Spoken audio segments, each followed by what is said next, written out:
Mention for a sec, jury, but for those in the crowd, many thank yous for attending. My name is Steve McMenamin, and today I'm going to be discussing why Queensland is Australia's #1 hotspot for property investment. So, introducing House and Land Co. I'll get you to click. House and Land Co. is a national property company. Do you mind clicking? Yeah.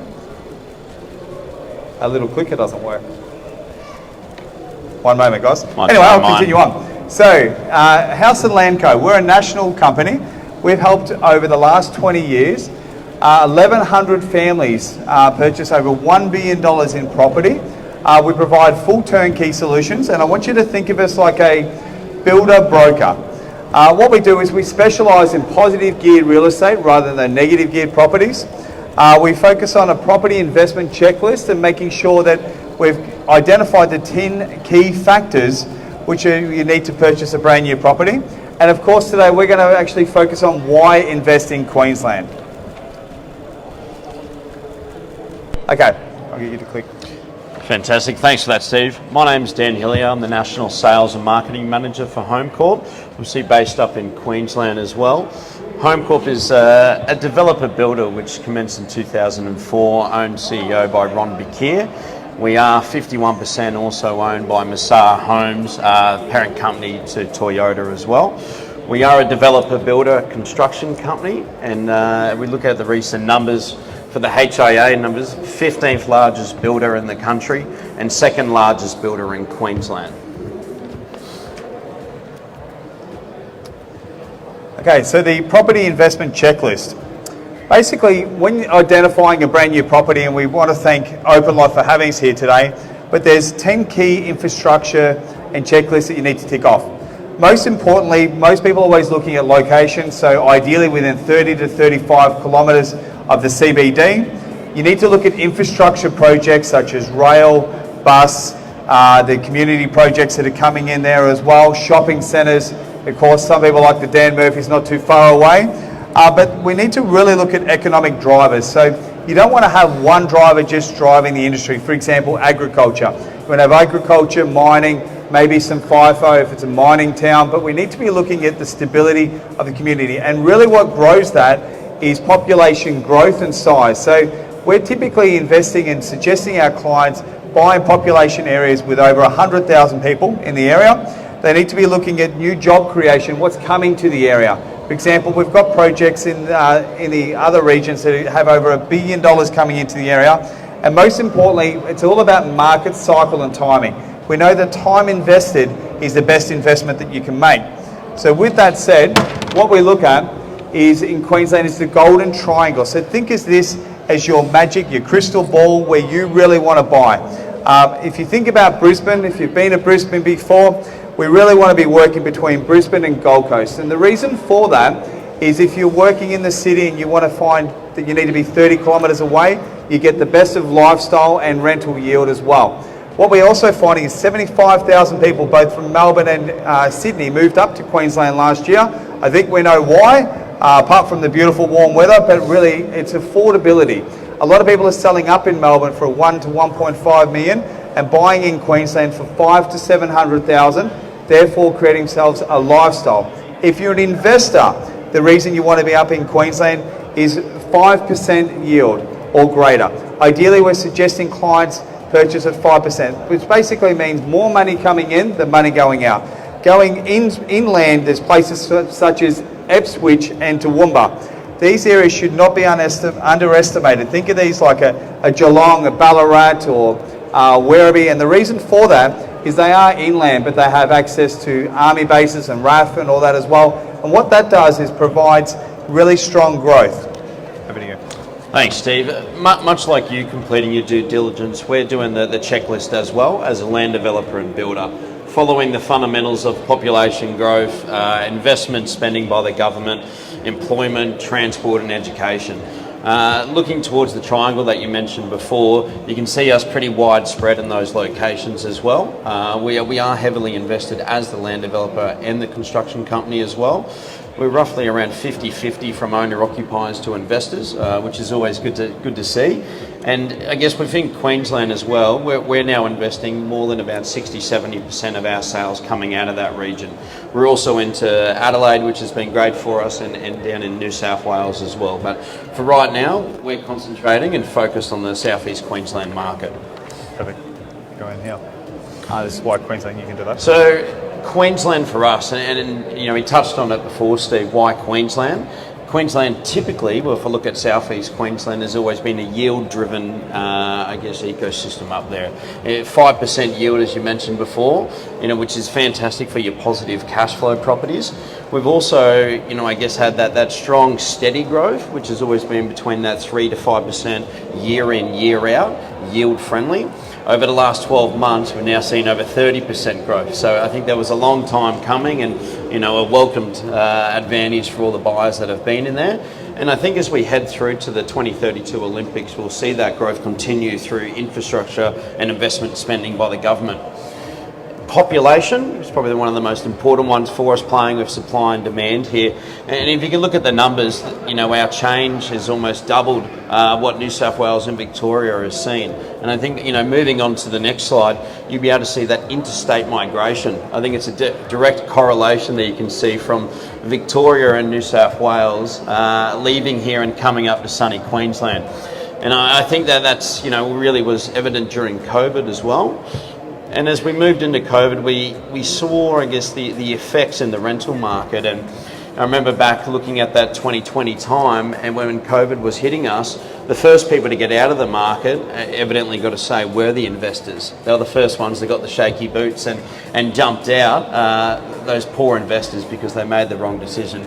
And then what we saw is the owner-occupiers really come into the market as they had more disposable incomes, were spending a lot more time at home, and really that owner-occupier market flooded and just went strength to strength. And what we actually saw during that is less investors being in the market means less tenancies in the market. So rent decided to actually just climb straight up. So we saw a really good growth period for those lucky investors that are there. And with that said, we're seeing at the moment we're around about 15 to 20 applications per property, which is really driving the property prices up. If you're looking in Melbourne, you sit around about that 3.2%. And I've personally helped 1,100 families just in Melbourne alone. But now we've made this the switch to Queensland, and that's really just due to the fact that we can get the best rental yield for the lowest amount of investment. For example, 18 months ago, I had one client that came in, and he's purchased in this time now 4 properties, and he's about $800,000 up. And all he needed to do to begin with was a $70,000 deposit. So we've used the equity to create that. So we're obviously today, we're over at C23, and we're going to be going through some packages and pricing later. But really, I guess Queensland's been in the news. It's really sort of popping back up. And obviously what you're talking about there is the Brisbane Olympics. What else is happening in Queensland, Dan?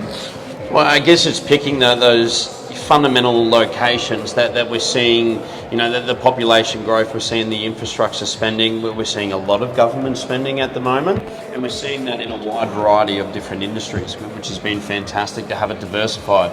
You know, you do get some cities, if I pull out, say, Perth and that are reliant on 1 or 2 majors, and there's a wide spread that we're seeing within southeast Queensland. We'll just go to the next slide, and I'll go through the rental rate rising, which has been fantastic. You will see right on looking at 2020, 2021, that's when we started seeing that COVID, you know, affect us up there and those rents going up. The real positive thing has been over the last 12 months, we've seen, you know, that 25-30% capital growth and pricing going. We're now seeing, you know, the rent rising with that, you know, coming up. So we are actually getting back up towards that 5% rental yield, which is so important as, you know, the rate rises continue to happen. So we're really positive in there. And if I just jump to the next slide, we wanted to pick one of our subject corridors, and Logan for us has been known, proven, trusted. It's been somewhere we've been heavily involved for a long time. We've seen a lot of regentrification. It's right within, you know, Brisbane Gold Coast corridor moving up. Gold Coast, we're all aware, the sunny Gold Coast. I think everyone from Melbourne ended up moving up there during COVID. The vacancy rates sit at about 0.06 on the Gold Coast. So Supply and demand, where that meets in a vacancy rate, is 3.3%. So that's what they call an equilibrium market. So well underneath that is where you're going to see those rising prices coming in.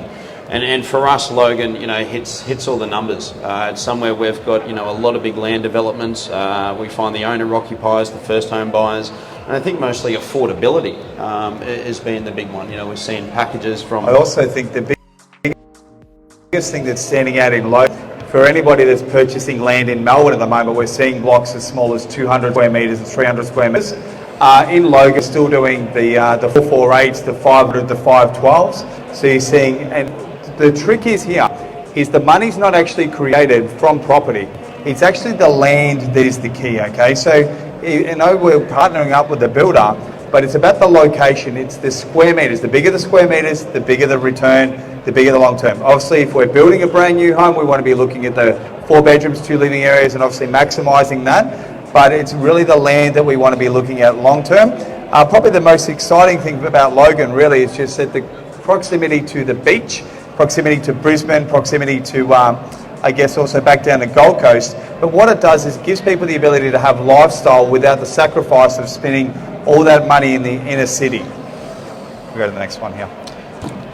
The next few slides are just showing the spending, as I've mentioned before, and job creation in there. But I think if you are looking to go through a little bit more detail, I'd recommend you come down to the booth, have a conversation with us. It's not just this corridor, we're all over Southeast Queensland with other places as well. More than happy to have a chat about market conditions. Builders, I think there's a lot of things, a lot of questions about builders. Is your builder safe? Is my home going to be built? The rising prices, the fixed prices. There's a lot of questions that I think we're happy to answer. I think some of the things that we'll touch on here is that builder observation. So the elephant in the room. The first thing we need to know is the builder safe and secure? Is he going to be able to complete the project? As Dan was saying, is Homecorp is owned 51% by Toyota. So you've got a major company backing. So what that means, we're able to complete the build. The other thing too is I privately go through and actually inspect my clients' builds.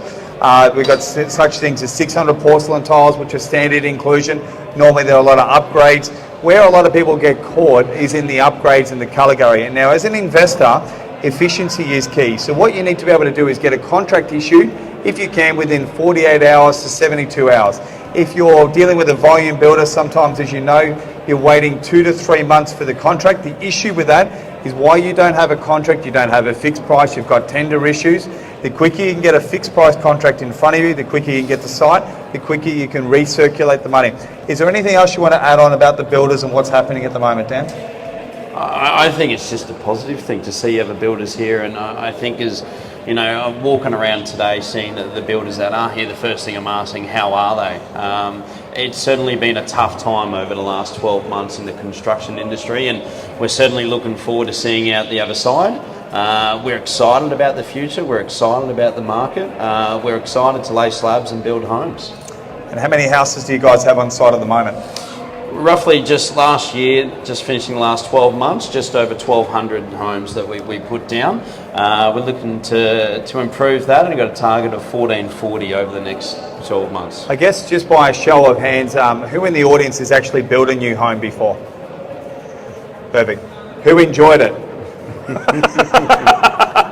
That's a joke of the day. Now, the idea is dealing with a builder broker, somebody who takes that stress out of that process.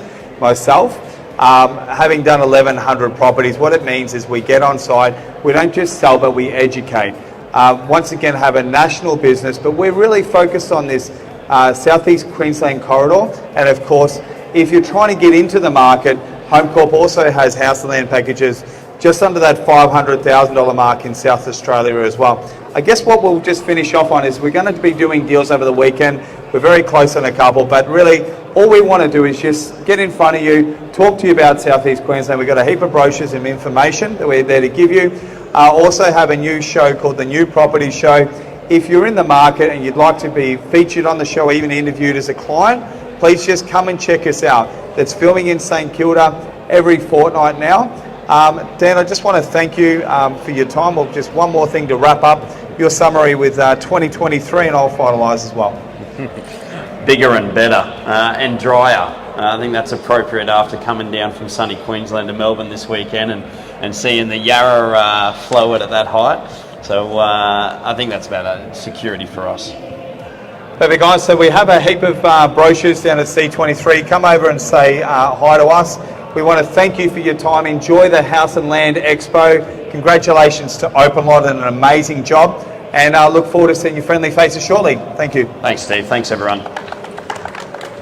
Thanks, mate. Pleasure.